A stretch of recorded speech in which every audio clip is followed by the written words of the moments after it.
I jerked awake to the taste of copper in my mouth and a headache that felt like someone had used my skull for batting practice.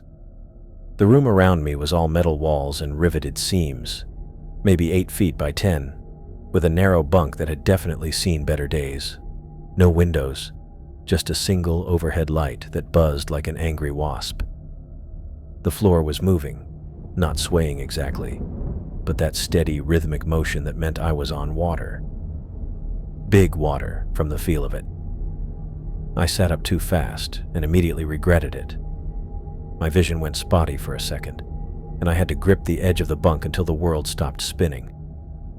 What the hell had happened to me? I remembered being in my apartment, working on coastal erosion data.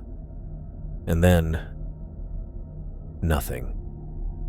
Just fragments that didn't connect to anything useful.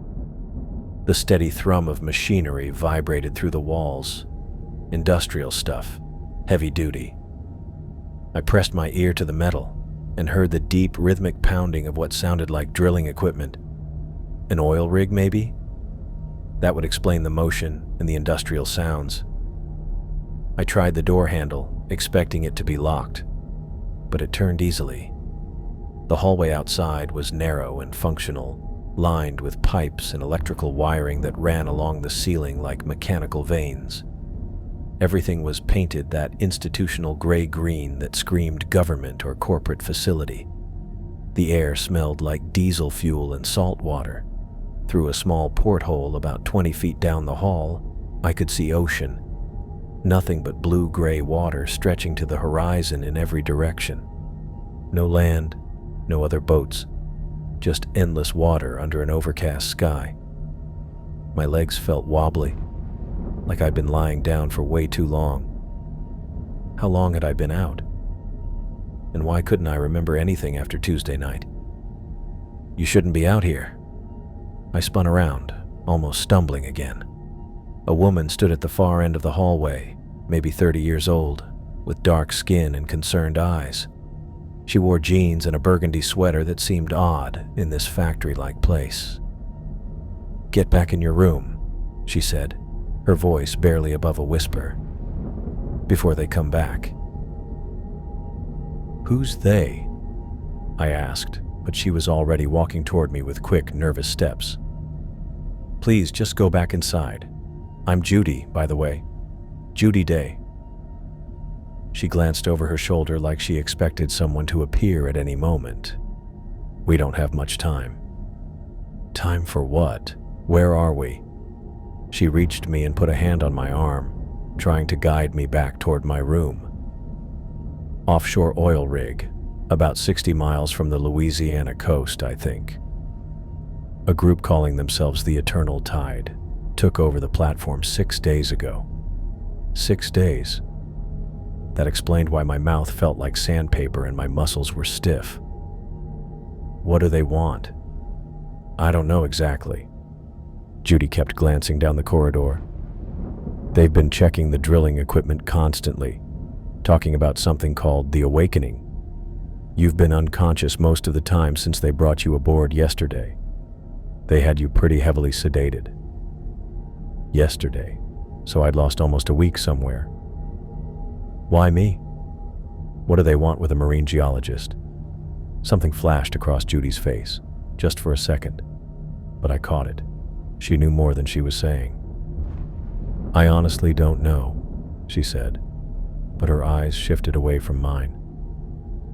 "They haven't told us much of anything." "Us? How many other people are you keeping here?" "A few. Some of the original crew, plus people like us who got brought in." She tugged on my arm again. "Really, you need to get back to your room. If they find you wandering around..." "What happens if they find me?" "I don't want to find out." Heavy footsteps carried from somewhere deeper in the rig. Judy's fingers dug into my arm. "That's them," she whispered urgently. "Alfred Garrison will come talk to you soon. He used to run this rig before they took over. He can explain everything better than I can." "Wait, what about..." But she was already shoving me back toward my room. her movements quick and panicked. The footsteps were getting closer, with voices I couldn't quite make out. "Just stay quiet and wait for Alfred," Judy said as she practically shoved me through the doorway. "He'll tell you what you need to know." The door clicked shut behind me, and I heard her footsteps hurrying away down the corridor. A few seconds later, heavy boots stomped past my room and stopped right outside. I held my breath, listening to the quiet on the other side of the metal door, and wondered what exactly I'd gotten myself into. I was still staring at the door when it opened again, and this time someone completely different walked in. The guy looked like he'd been working on oil rigs since before I was born. Stocky build, gray beard, hands that had seen decades of hard work. His coveralls were stained with what looked like motor oil and salt spray. "Stephen Mitchell?" His voice had that gravelly quality that comes from years of shouting over industrial noise. "I'm Alfred Garrison. Used to run this platform before these lunatics showed up." I stood up, grateful to finally talk to someone who seemed willing to give me straight answers. "Judy mentioned you. She said you could explain what's happening here." Alfred closed the door behind him and leaned against it. 6 days ago, this group calling themselves the Eternal Tide stormed the rig, came in fast, professional-like, took control of the platform, and locked up anyone who didn't run when they had the chance. "How many people are we talking about?" "5 other prisoners besides you and me. Judy, 2 of my original crew members, and a couple others they brought in." He rubbed his beard, studying me with sharp blue eyes. "But here's the thing, son. They didn't grab you random. They specifically wanted a marine geologist." My stomach dropped. "Why?"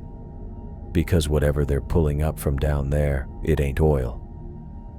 Alfred's expression got darker.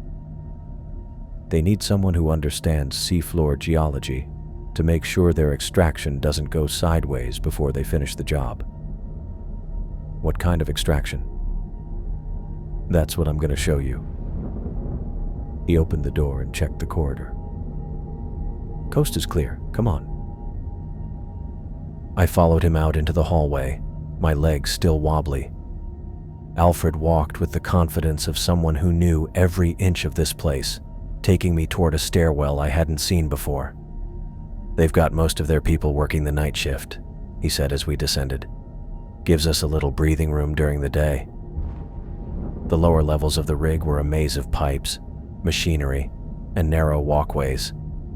Everything shook with the constant buzz of equipment, but there were new sounds too, electronic beeping and mechanical whirring that didn't belong on a standard oil platform.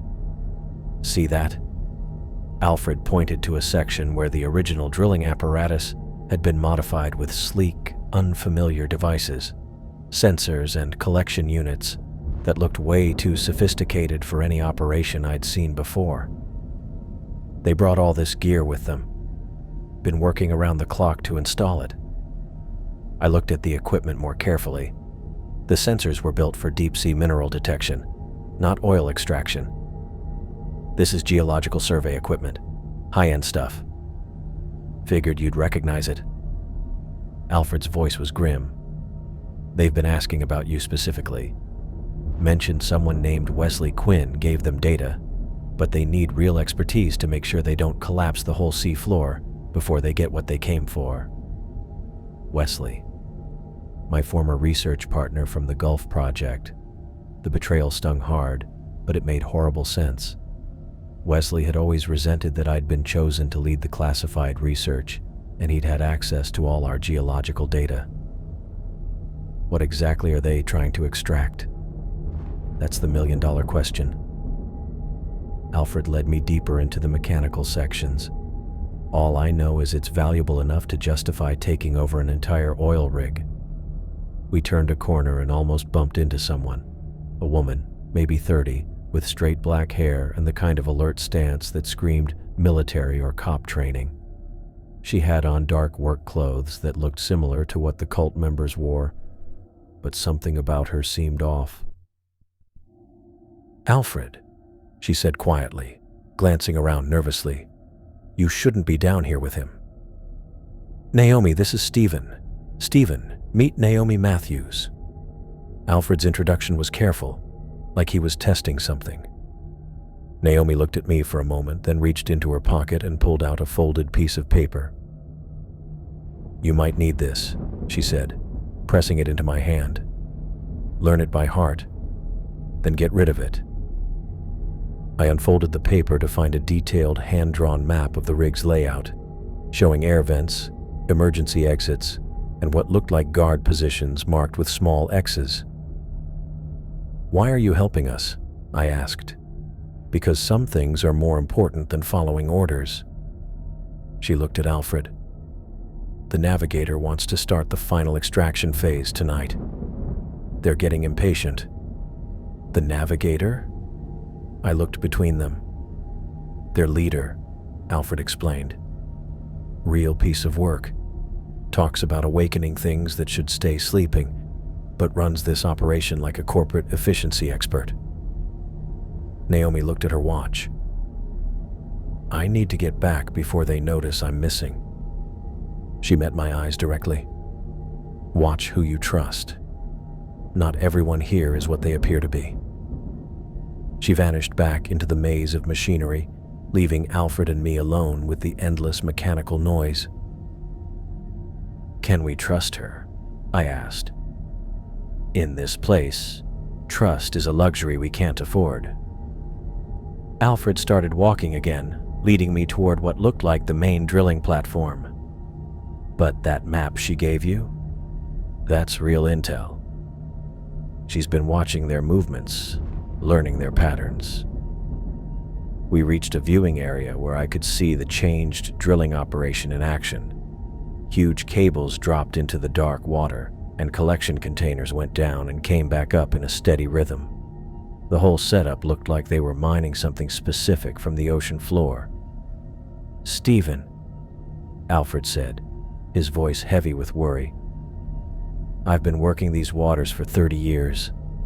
I know what belongs down there and what doesn't. Whatever they're bringing up, it's not something that should see daylight."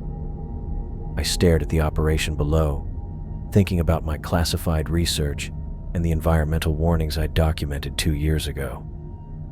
The mineral deposits we'd found had been valuable, but extracting them would have caused massive ecological damage.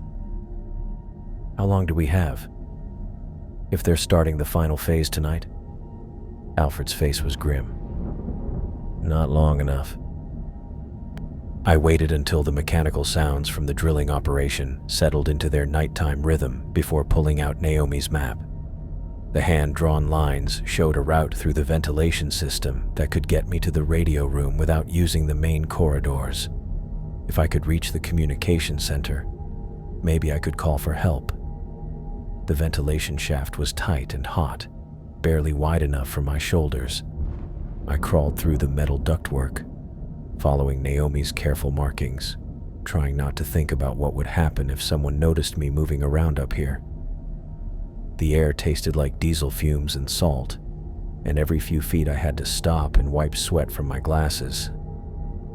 After what felt like an hour of crawling, I reached a grate that opened into one of the maintenance areas.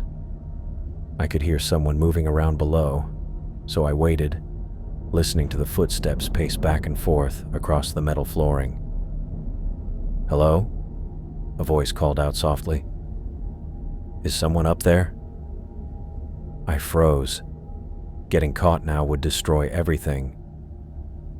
"Look, I heard you moving around," the voice continued. "I'm not one of them. My name's Taylor Shepard." I didn't say anything, but the guy kept talking. "I'm a helicopter pilot. Was bringing supplies to this rig 3 days ago when they shot me down. Been hiding in these maintenance areas ever since." That got my attention. If he was telling the truth, he might know why no rescue had come. I pushed the grate open and dropped down into the room. The man waiting for me looked like he belonged on an oil rig. Work clothes, weathered hands, the kind of tan that comes from outdoor labor. He was maybe 40, with sandy hair and green eyes that seemed relieved to see another person. "Thank God," Taylor said. "I was starting to think I was the only one left who wasn't part of their crazy operation. How many of them are there?" "Hard to say, maybe 15 or 20 active members, plus whoever's running the show from the upper levels." He gestured toward the ceiling. "They've got this whole place locked down tight." I told him about the other prisoners and our plan to reach the radio room. Taylor nodded, but his face got darker. "That's not going to work," he said. "They told the Coast Guard this rig is under quarantine, some kind of chemical leak that requires a 2-week isolation period. No one's coming to check on us." The news left me breathless. "How do you know that?" "Heard them talking about it when they thought I was unconscious after the crash. They've got official paperwork, fake environmental reports, the whole thing. Far as the outside world knows, this platform is off limits for legitimate safety reasons, so we really were on our own. What about your helicopter? That's our best bet for getting out of here." Taylor's face brightened slightly. "It's damaged, but if we can reach it, I might be able to get it running again." We moved through the maintenance areas, using Naomi's map to stay away from the main corridors. Taylor walked quietly for someone his size, and he seemed to know which spots to avoid. When we got to a junction near the communications center, he held up a hand to stop me. Voices drifted from around the corner. I pressed myself against the wall and listened. "The deep caller's response is stronger than anticipated," someone was saying. "The navigator wants to accelerate the timeline." "What about the geological consultant?" another voice asked. "We still need his expertise for the final extraction. He'll cooperate once he understands the scope of what we're awakening." My blood went cold. They were talking about me, but also about something else. Something about geological surveys and extraction that sounded way too familiar. "The Gulf of Mexico data confirms the deposit extends deeper than the original survey indicated," the first voice continued. "We're looking at a much larger yield than projected." Gulf of Mexico, my research project from 2 years back, the one they'd classified and supposedly destroyed. Taylor pulled at my sleeve, pointing toward another path that would take us past the guards. We doubled back through the maintenance areas and climbed up toward the helicopter landing pad. The aircraft sat on the platform like a broken machine. Even in the weak light, I could see the damage. Someone had deliberately bent and twisted the rotor blades, making flight impossible. "Damn," Taylor muttered, examining the wreckage. "This is worse than I thought. They really didn't want anyone leaving in this thing." "Can you fix it?" "Not without parts we don't have." He kicked at a piece of twisted metal. "We're stuck here." That's when the yelling broke out. Voices from below getting closer. Someone had seen us on the landing pad. "Run," Taylor said. We sprinted toward the nearest stairwell as footsteps hammered up the metal steps behind us. The cult members were wearing those blue coveralls Alfred had mentioned, and they moved with military precision that made my skin crawl. Taylor led the way down through the maze of corridors, but we were heading into the lower levels where the drilling operation was most active. Through the industrial noise, I could hear our pursuers getting closer. That's when I saw them. Huge containers being lowered on thick cables into the dark water below. The operation was bigger than anything Alfred had shown me, with collection equipment that looked like it could strip mine the entire ocean floor. "This way," Taylor called, but as we rounded a corner, more cult members appeared ahead of us. We were trapped between two groups, with nowhere to go except toward the drilling platform itself. The cult members closed in from both directions, their faces hidden in the shadows of their hoods. I was figuring out whether we could jump into the water when gunshots rang out from somewhere above us. The robed figures spun around, confused by the noise. In the chaos, Naomi appeared from behind a stack of equipment, waving frantically for us to follow her. "Move!" she shouted. We ran toward her position as more gunshots rang out through the rig. Naomi led us through a maintenance hatch I hadn't noticed, but as we squeezed through the narrow opening, Taylor stumbled and cried out in pain. "My leg," he gasped, blood seeping through his pants where he'd caught it on a piece of jagged metal. I grabbed his arm and pulled him through the hatch as the cult members got back together behind us. Naomi shut the maintenance door and pointed toward a different path back to the prisoner areas. "Can you walk?" I asked Taylor. "I'll manage," he said through gritted teeth, but he was leaning heavily on my shoulder. As we crawled back through the vents, my mind kept racing over what I'd heard. Those mentions of my Gulf research, all that talk about geological surveys and extraction numbers. Someone had clearly stolen my classified data, but who? And what were they planning to pull up from the ocean floor? By the time we got back to the prisoner area, Taylor could barely stay awake from all the blood he'd lost. I got him settled on one of the bunks while Naomi vanished again, probably heading back to whatever role she was playing with the cult.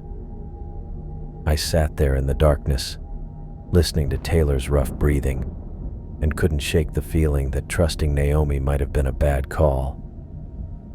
Sure, she'd helped us tonight, but her timing seemed way too perfect.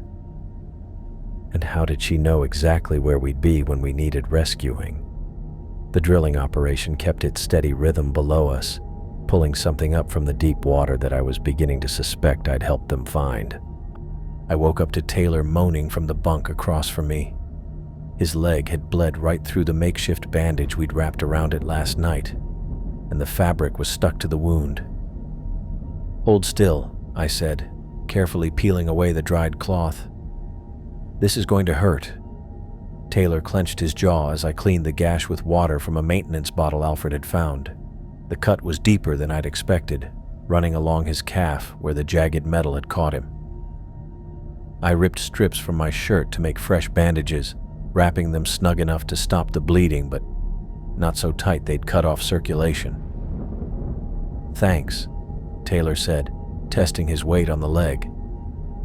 "Feels better already." That's when Judy showed up in the doorway, her face drained of color and her hands trembling. She'd been missing for over an hour, claiming she needed the bathroom, but the look on her face told me she'd discovered something we really weren't going to want to hear. "I heard them talking," she said, closing the door behind her. "The cult members. They were discussing the operation." "What kind of discussion?" I asked, finishing Taylor's bandage. Judy collapsed onto one of the bunks. "They're not really a cult. The whole Eternal Tide thing is just cover. They're corporate mercenaries hired to pull something from the ocean floor." My stomach dropped. "Pull what?" "Rare earth minerals. Valuable ones." She looked directly at me. "They mentioned a geological survey from 2 years ago that identified the deposit. Stephen, I think they're talking about your research." The room went silent, except for the constant mechanical buzz from below. My classified Gulf of Mexico project, the one that had been shut down after I documented the environmental risks. "That's impossible," I said. "The data was destroyed." "Apparently not all of it." Judy's voice was barely above a whisper. "They said someone from your research team provided copies of the survey data. That's how they knew exactly where to drill." The betrayal knocked the wind out of me. Someone I'd worked with, someone I'd trusted, had sold out the project for money. But who? The research team had been small. Just me, Wesley, and 2 graduate assistants who'd signed the same confidentiality agreements. Taylor moved on his bunk. "What else did you hear?" "Their leader isn't some religious fanatic. She's a mining engineer they call the Navigator. She's been coordinating the extraction using your geological data to avoid the unstable areas." I thought about the high-tech equipment Alfred had shown me, the exact drilling patterns, the methodical collection procedures. It all clicked into place now. They weren't trying to wake up some old power. They were strip mining the ocean floor using my research as their roadmap. "How long do we have?" I asked. "They're planning to finish the extraction today and clear out before anyone realizes what happened."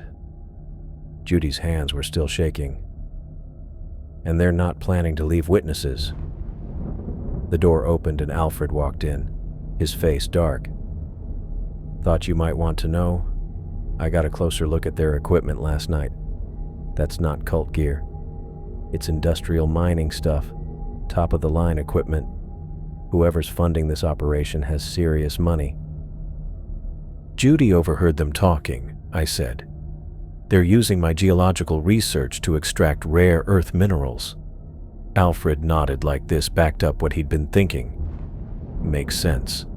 The drilling patterns, the collection methods, it's all set up for precise extraction. They know exactly what they're after and where to find it. But my research showed that mining those deposits would cause massive environmental damage," I said. "The sea floor in that area is unstable. Large-scale extraction could trigger underwater landslides that would devastate the entire ecosystem. Corporate types don't usually worry about environmental consequences," Alfred said, "especially when there's millions of dollars at stake." I felt sick thinking about it. 2 years ago, I'd written up those dangers specifically to stop this kind of mess. The mineral deposits were worth a fortune, but pulling them out would wipe out everything for miles around. Now someone had grabbed my research and used it as a how-to guide for exactly the catastrophe I'd tried to stop. "We have to stop them," I said. "How?" Taylor asked. "We're prisoners on their rig, surrounded by armed mercenaries." That's when someone knocked on the door. 3 soft taps, then 2 more. Alfred opened it to find Naomi, but she looked different now, sharper, focused. "I need to talk to Stephen," she said. "Alone." Alfred and Judy looked at each other, but they walked out with Taylor, who limped along on his bandaged leg. Naomi waited until she couldn't hear their footsteps anymore before speaking. "I'm not who you think I am," she said. "My name is Naomi Matthews, and I'm a federal agent investigating illegal mining operations." I stared at her. "You're what?" "I've been undercover for 3 months, tracking this organization. They've hit extraction sites in international waters before, always using fake environmental or safety covers to keep authorities away." She pulled out a small device that looked like a modified phone. "I've been documenting everything, but my cover got blown when I helped you escape last night." "Why should I believe you?" "Because I know about your Gulf of Mexico research. The real version, not the sanitized report that got filed." Naomi's expression was serious. "Your original findings showed that the mineral deposits sit on top of a geological fault system. Large-scale extraction could trigger seismic activity that would affect the entire Gulf Coast." Jen was right. That had been the most classified part of my research. The discovery that the valuable minerals were located in one of the most geologically sensitive areas in the Gulf. Mining them wouldn't just cause local environmental damage, it could potentially trigger earthquakes and tsunamis. "How do you know that?" "Because we've been investigating the people who stole your data. Your former research partner Wesley Quinn has been selling classified geological surveys to private mining companies for over a year." Wesley. I'd figured it might be him after what Alfred told me yesterday, but hearing it confirmed still hit me hard. We'd worked together for 3 years, published papers together, even hung out outside of work. And he'd sold out everything for money. "The company that hired these mercenaries specializes in extracting resources from environmentally protected areas," Naomi continued. "They use fake emergencies and cover stories to keep authorities away while they strip mine valuable deposits. By the time anyone realizes what happened, they're gone and the damage is done." "What's their timeline?" They're planning to finish the extraction in the next few hours. Once they have the minerals, they'll eliminate all witnesses and disappear. The rig will be found empty with evidence pointing to some kind of cult-related mass suicide. I thought about the careful planning, the fake quarantine story, the professional gear. These people had covered every angle. Can you call for backup? They're jamming all communications. My last transmission got cut off before I could relay our exact location. Naomi's face was grim. We're on our own. Then we have to sabotage the operation ourselves. That's what I was thinking. If we can overload their drilling system, it'll trigger the rig's automatic emergency beacon. Coast Guard vessels would respond within hours. I thought about the plan. It was dangerous, but it might be our only shot to stop the extraction and get help. What do you need me to do? Your geological expertise. The drilling operation is automated, but it's calibrated based on your original research data. If we can feed false information into their system, we might be able to cause a controlled malfunction that shuts everything down without triggering a catastrophic collapse.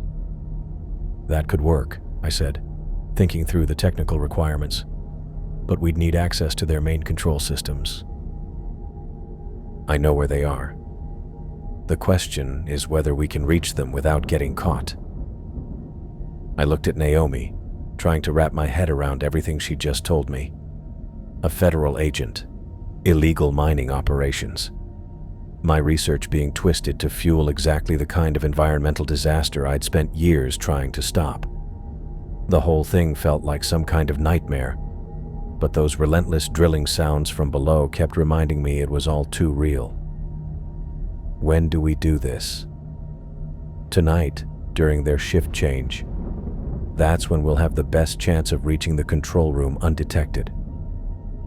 Naomi moved toward the door. But Stephen, you need to understand. If this goes wrong, they'll kill us all. Are you sure you want to take that risk? I thought about the environmental damage they were causing, about Wesley's betrayal, about the fact that my research was being used to enable everything I'd spent my career trying to prevent. The guilt was crushing, but it also gave me clarity about what I had to do. I'm sure, I said. This is my responsibility. I have to fix it. Naomi nodded and opened the door. Get some rest. Tonight's going to be dangerous. After she left, I sat alone in the small room, listening to the mechanical sounds of the mining operation below. Somewhere down there, machines were using my geological data to tear apart the ocean floor, extracting valuable minerals while destroying an entire ecosystem. Wesley had made that possible by selling my research, but I was the one who'd created the data in the first place. The burden of responsibility felt crushing, but it also gave me purpose. Tonight, I'd have a chance to stop the disaster I'd inadvertently enabled. Whether we survived or not, I had to try. I stared at the hidden radio device in Judy's trembling hands, feeling like the ground had vanished beneath my feet. The small black transmitter looked harmless enough, but it meant everything I'd been dreading since waking up on this rig. How long? I asked, my voice coming out flat and cold. Judy couldn't meet my eyes. Since the beginning. Since before you even got here. The betrayal stung worse than Wesley's had. Maybe because I'd actually started to care about Judy. She'd seemed truly frightened, truly worried about our safety. But it had all been fake. They have my daughter, she said, the words tumbling out in a rush. My little girl.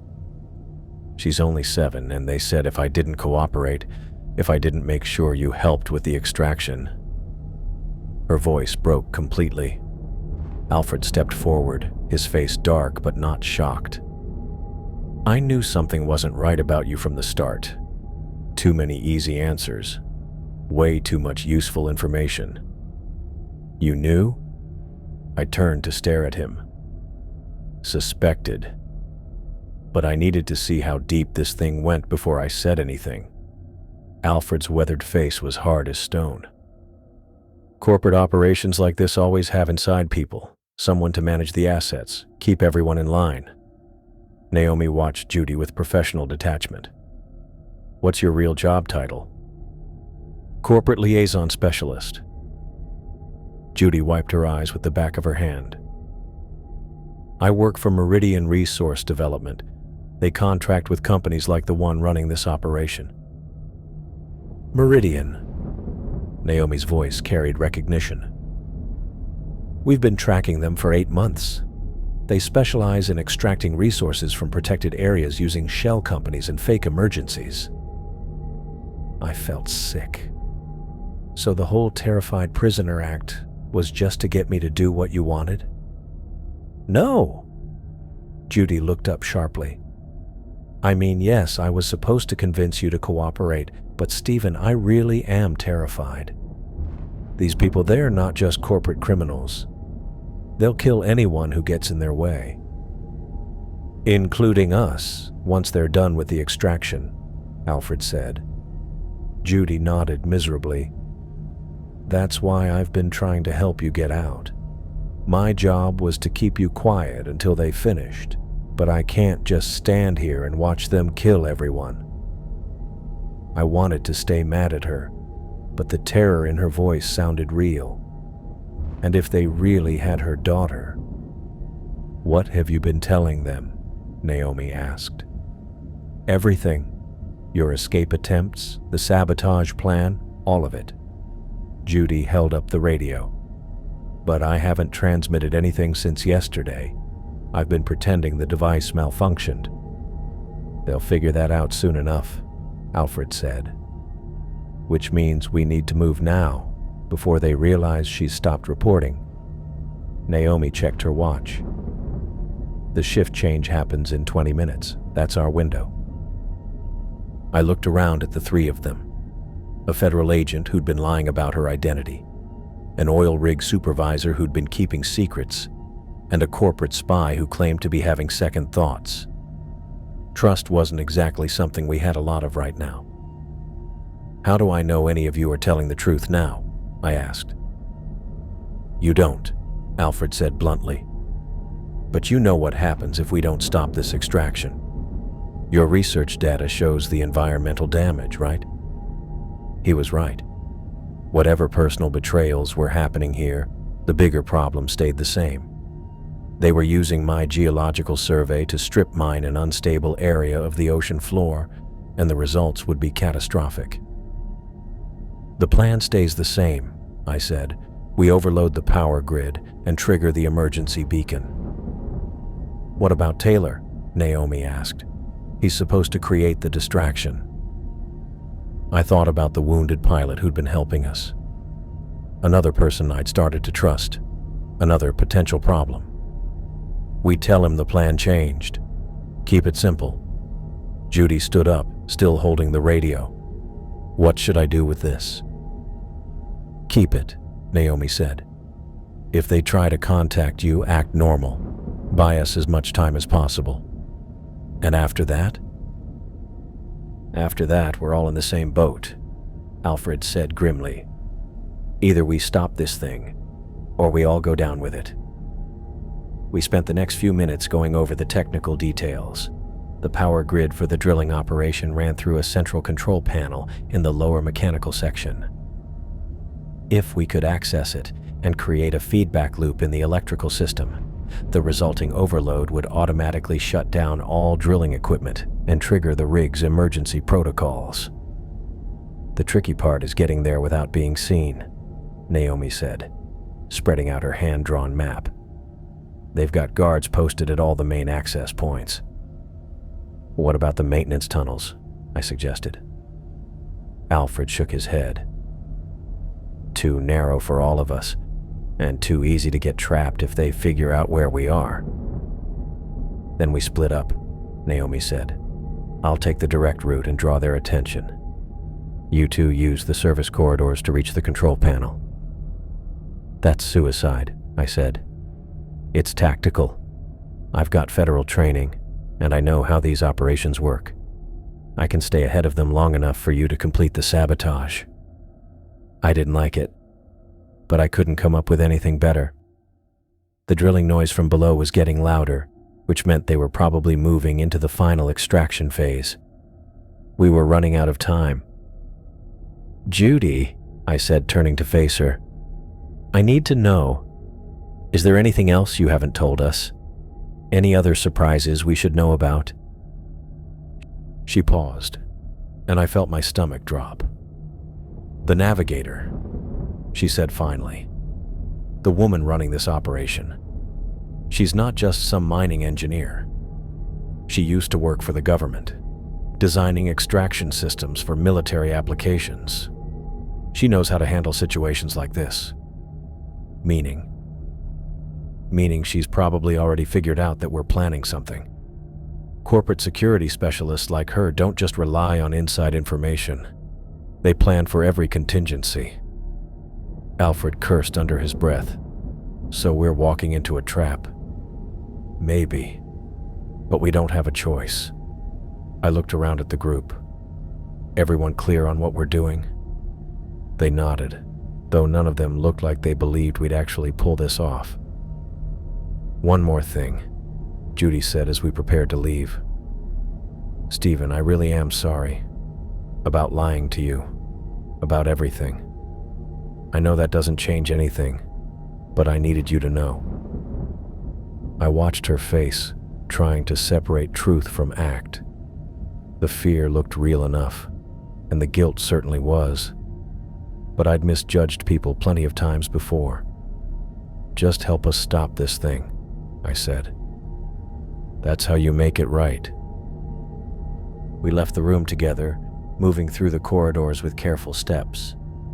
The mechanical sounds of the drilling operation covered our footsteps, but they also reminded me that every minute we wasted meant more damage to the ocean floor. As we reached the junction where we'd split up, Naomi grabbed my arm. "Stephen, if this goes wrong, if we don't make it out, make sure the authorities know about Meridian Resource Development. They're the real power behind operations like this." "We're all making it out," I said, though I wasn't sure I believed it. Naomi vanished into the maze of corridors, while Alfred and I made our way toward the mechanical section. Behind us, Judy went back to the prisoner quarters, gripping her radio and getting ready to play her part for as long as she could. The drilling sounds got louder as we went down, and I felt the vibrations through the metal flooring. Whatever they were pulling from the ocean floor, they were almost done, which meant we had maybe one shot to stop them before the damage couldn't be undone. Alfred took us through the service corridors, his knowledge of the rig's layout keeping us clear of the main guard posts. But as we got closer to the control panel, I couldn't lose the feeling that we were walking straight into the kind of trap Judy had warned us about. The navigator might be expecting us, but she couldn't predict everything. My geological expertise gave me advantages she didn't have, and Alfred's decades of experience with rig operations meant he understood systems she might overlook.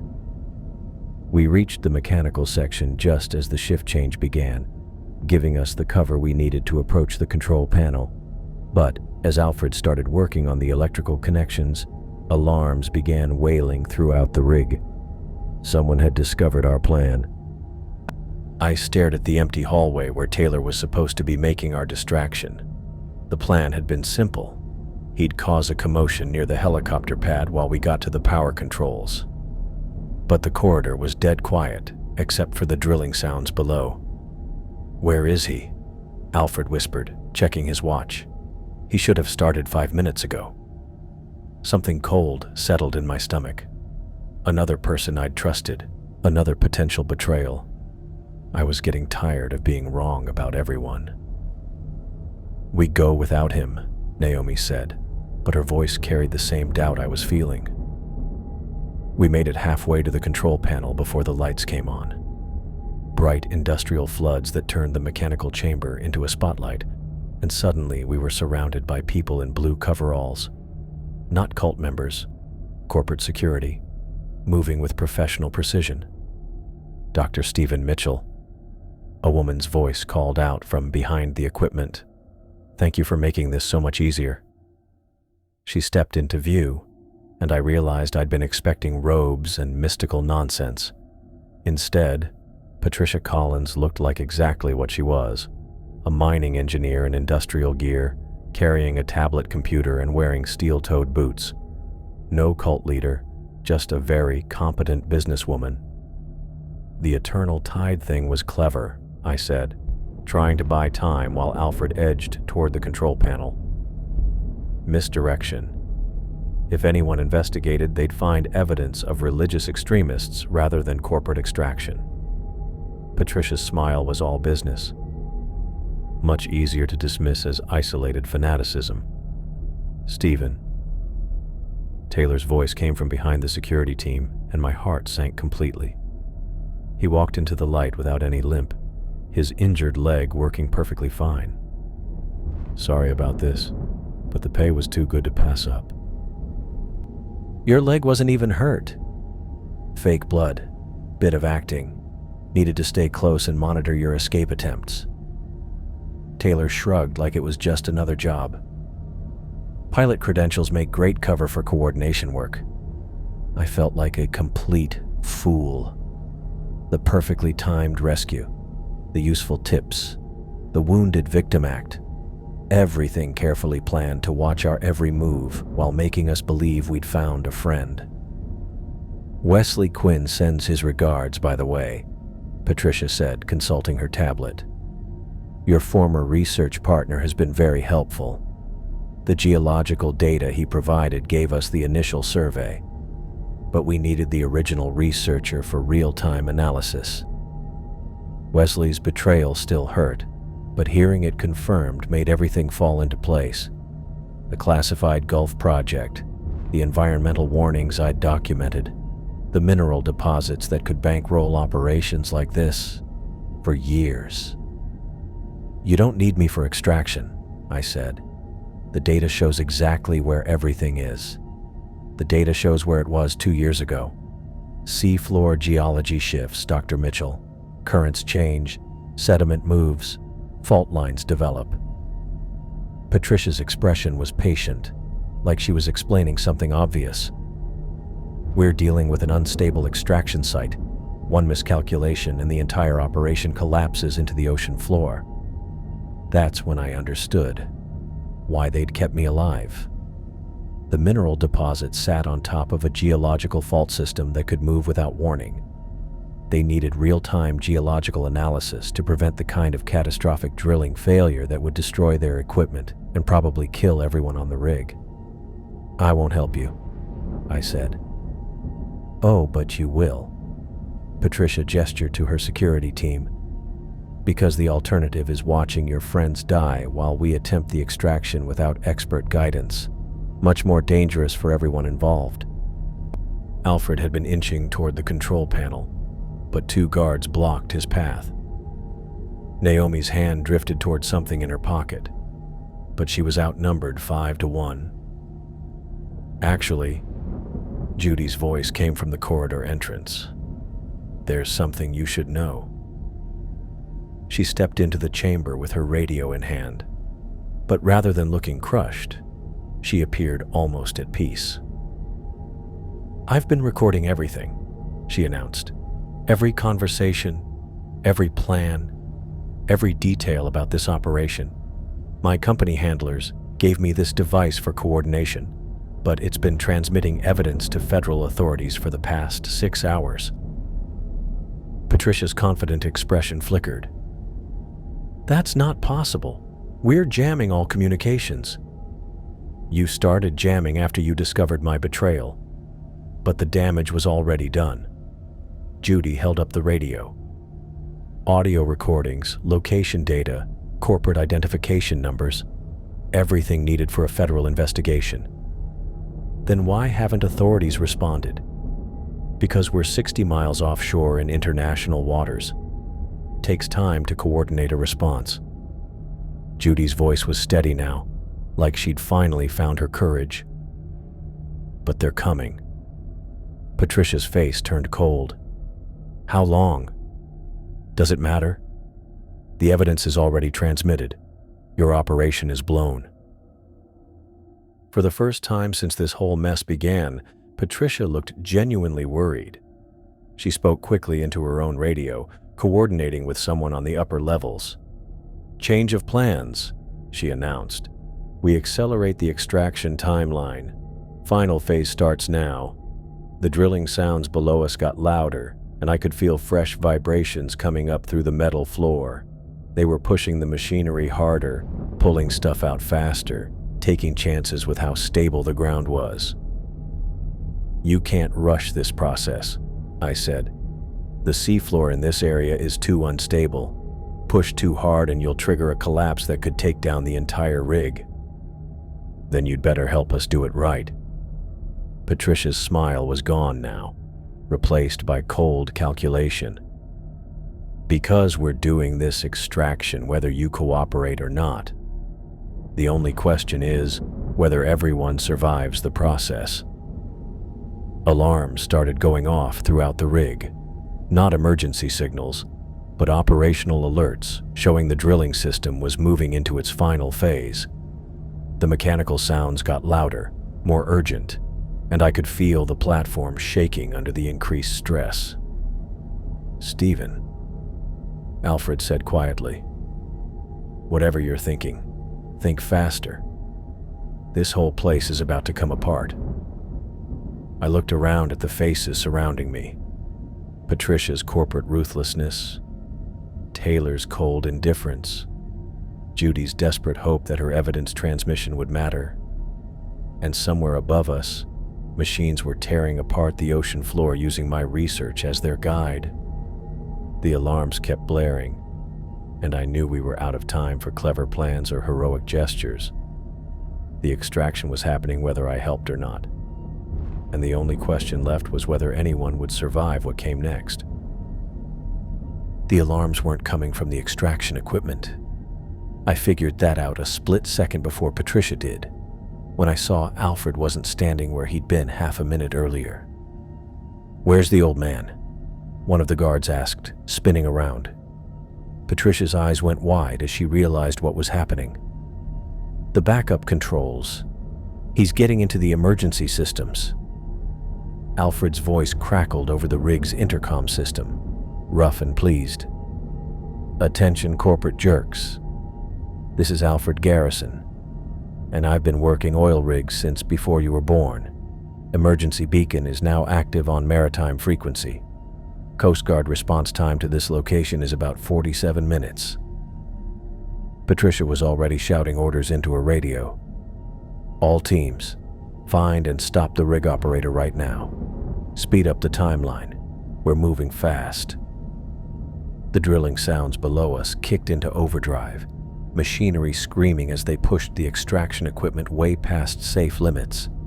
The whole platform started shaking in a way that made my geological training send up red flags. "You can't do this," I said, grabbing Patricia's arm. "The seafloor structure in this area won't handle rapid extraction. You're going to destabilize the entire foundation. We'll be gone before that matters." Patricia shook me off. "Taylor, take 3 men and find Garrison. Everyone else, prepare for emergency evacuation." "What about the witnesses?" one of the guards asked. Patricia's expression went cold. "Handle them." That's when Naomi moved. She'd been standing quietly near a maintenance cart, and suddenly she was swinging a heavy wrench at the closest guard's head. The man dropped like a stone, and chaos broke loose in the mechanical chamber. Judy caught everyone off guard by snatching a fire extinguisher and blasting it straight into another guard's face. The chemical foam sent him stumbling backward, clawing at his eyes and giving Naomi time to snatch his weapon. "Stephen, go!" Naomi shouted, firing a warning shot that sent Patricia's team diving for cover behind equipment. "Find Alfred!" I sprinted toward the corridor, while Naomi and Judy took cover behind the maintenance equipment.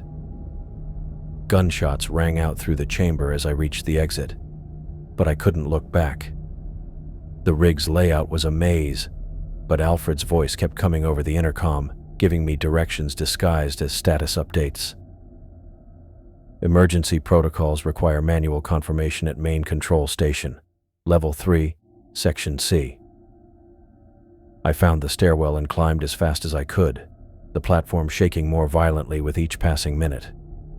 The drilling equipment was tearing apart the ocean floor faster than the geological structure could handle, and I could feel the rig's foundation starting to move. Alfred was in the main control room, working frantically at a wall of switches and displays. His weathered hands moved with the confidence of someone who'd spent decades managing complex industrial systems. "How long until the Coast Guard gets here?" I asked, breathing hard. 38 minutes, assuming they got the signal. Alfred didn't look up from the controls. "Problem is, this extraction is going to collapse the seafloor in about 20. Through the control room windows, I watched the collection equipment pull massive containers up from the black water below.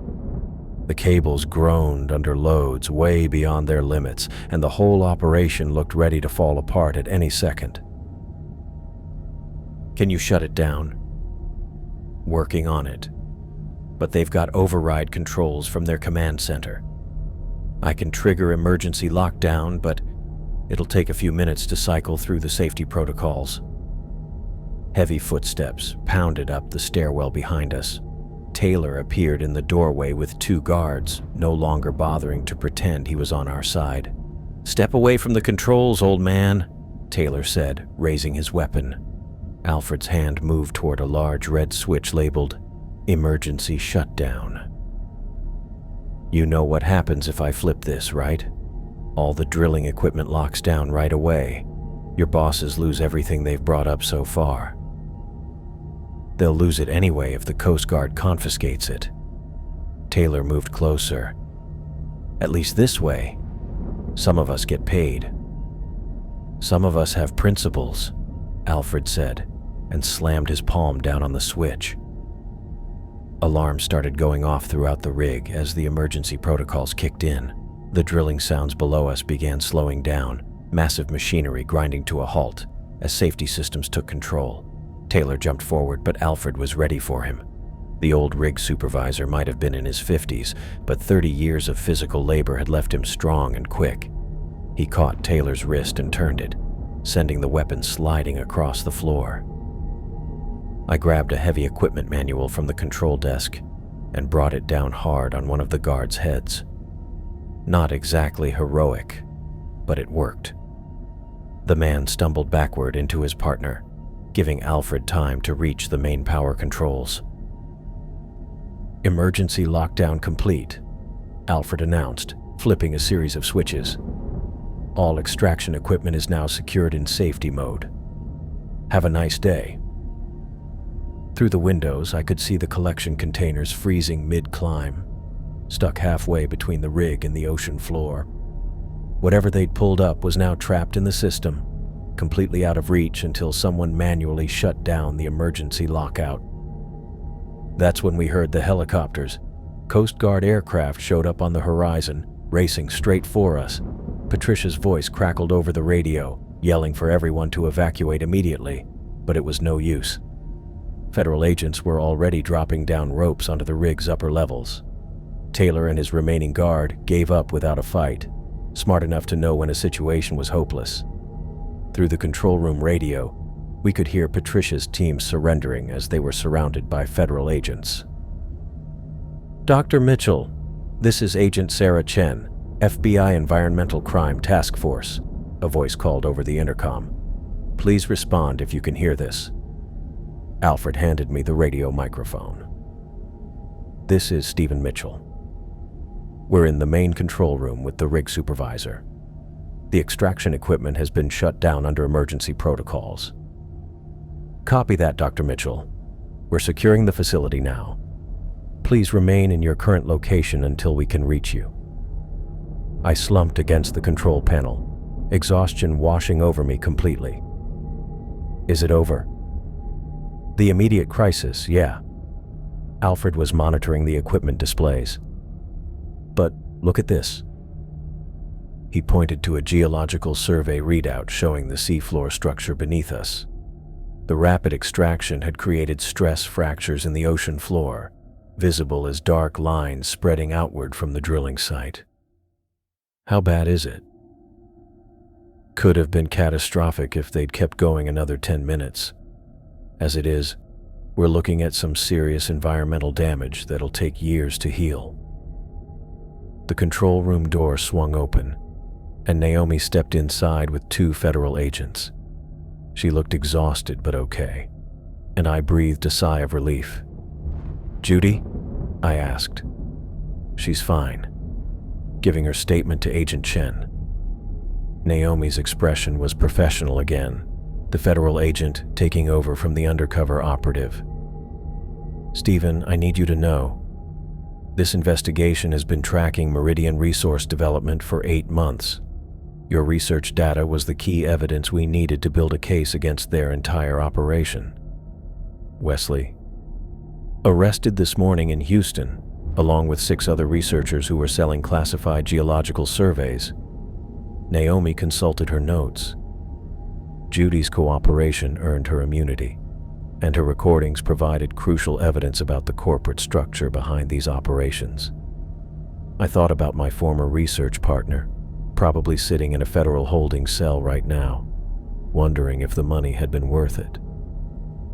The answer was obviously no, but I suspected Wesley would spend years convincing himself he'd been justified. What happens to the mineral samples they extracted? Secured as evidence, the deposits will remain protected under federal environmental regulations. Naomi looked out at the collection containers suspended in the water.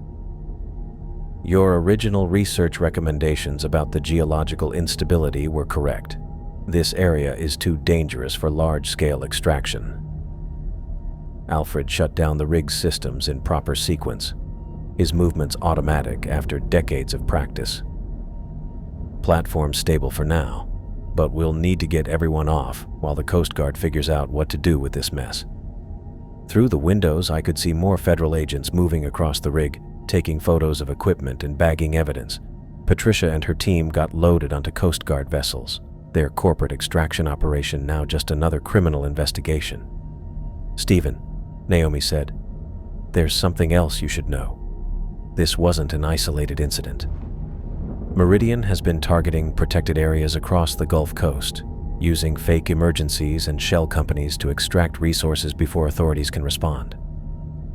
"How many sites?" "At least 12 that we know of.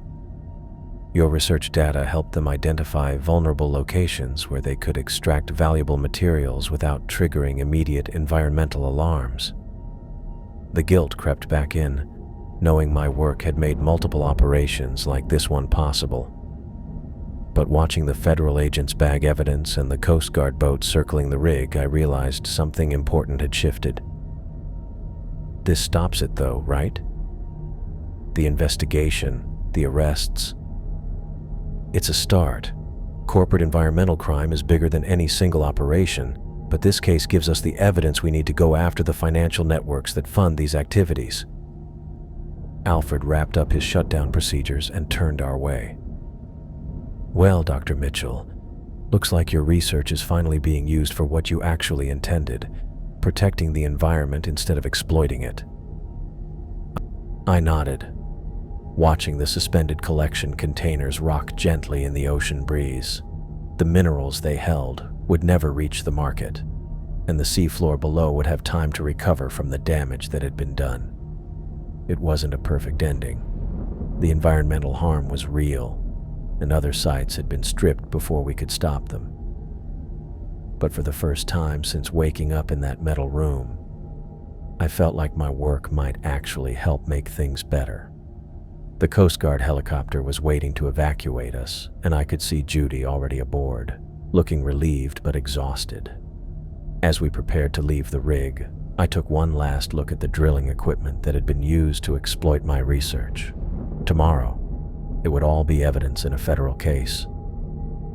But today, it was just expensive machinery that we'd managed to stop before it could finish destroying the ocean floor.